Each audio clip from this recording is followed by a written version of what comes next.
The United States is funding a conflict that you're involved in, of course, and now is allowing attacks on Russia itself.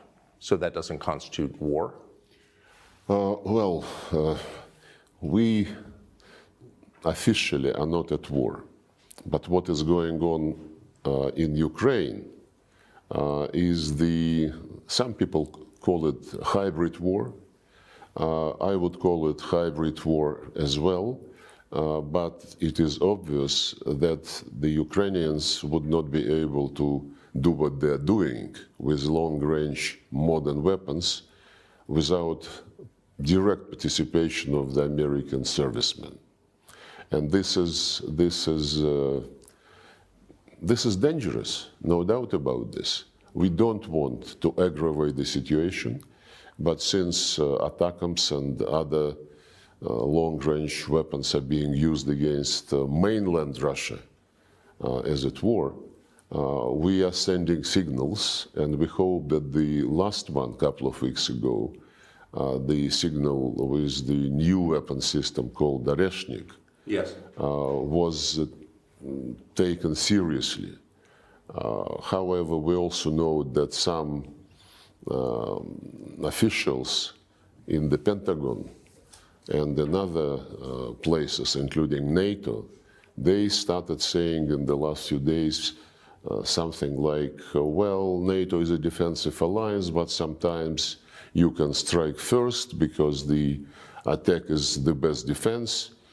Some others in Stratcom, I think Buchanan is his name, representative of Stratcom, he said something which allows for an eventuality of exchange of limited nuclear strikes.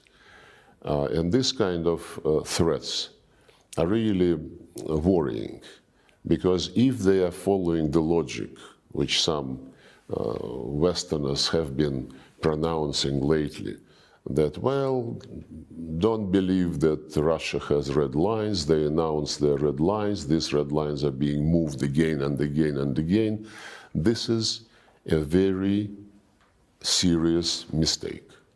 That's what I would like to say in response to this question. And you know, it's very interesting when people in the West say we want this conflict to be resolved on the basis of the UN Charter and respect for territorial integrity of Ukraine, Russia must withdraw. The Secretary General of the United Nations says similar things. Recently, his representative repeated that the conflict must be resolved on the basis of international law, UN Charter, General Assembly resolutions, while respecting territorial integrity of Ukraine. It's a misnomer, because if you want to respect the United Nations Charter, you have to respect it in its entirety. And the United Nations Charter, among other things, says that all countries must respect equality of states and right of people for self-determination. And they also mentioned the United Nations General Assembly resolutions, and this is clear that what they mean is the series of resolutions which they passed after the beginning of the special military operation, and which demand condemnation of Russia, Russia get out of Ukraine territory in 1991 borders. But there are other United Nations General Assembly resolutions which were not voted, but which were consensual. And among them is a declaration on principles of relations between states on the basis of the Charter.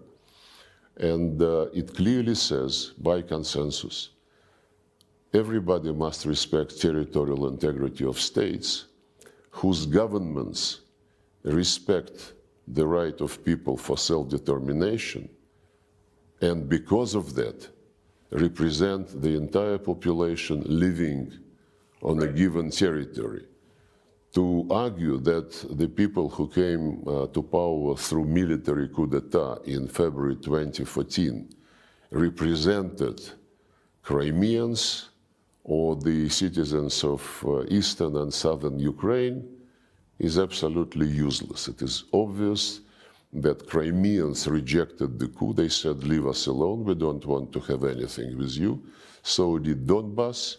Crimeans held referendum, and they rejoined Russia. Donbass was declared by the putschists who came to power a terrorist group.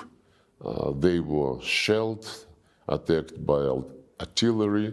The war started, which was stopped in February 2015, and the Minsk agreements were signed, and we were very sincerely interested in closing this drama by seeing Minsk agreements implemented fully.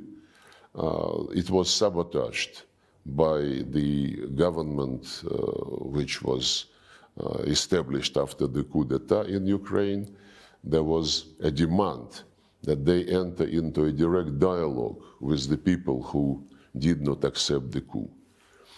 There was a demand that they promote economic relations with that part of Ukraine, and so on and so forth. None of this was done.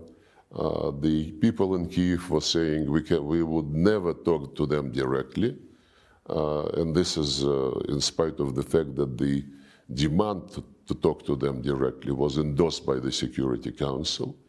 And they said they are terrorists, we would be, fighting them, and they would be dying in cellars because we are stronger. Had the coup in February 2014, had it not happened, and had the deal which was reached the day before between the then president and the opposition implemented, Ukraine would have stayed one piece by now with Crimea in it. It's absolutely clear. They did not deliver on the deal, instead they staged the coup.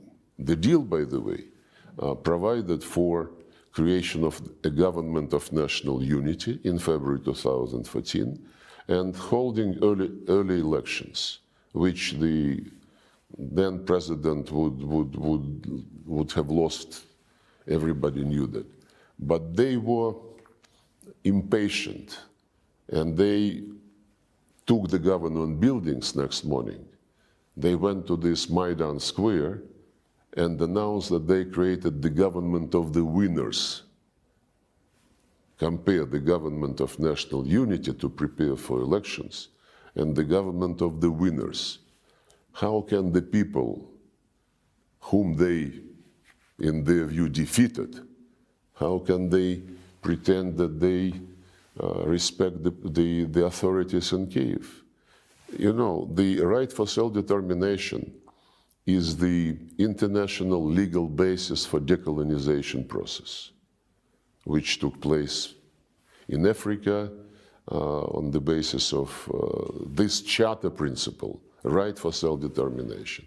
The people in the colonies, they never treated the colonial powers, colonial masters, as somebody who represent them, as somebody whom they want to see in the structures which govern those lands.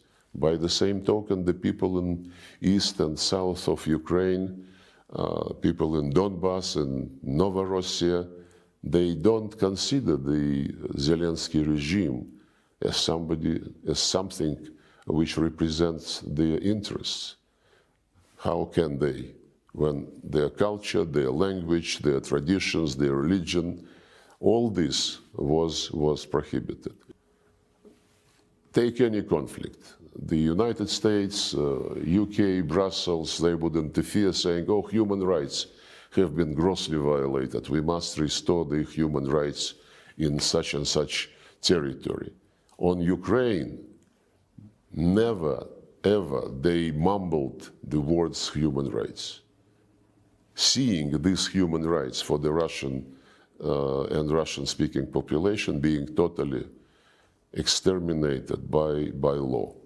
So when people say, let's resolve the conflict on the basis of the Charter, yes, but don't forget that the Charter is not only about territorial integrity, and territorial integrity must be respected only if the governments are legitimate and if they respect the right of their own people. Don't miss out. Log on to oneindia.com for more updates.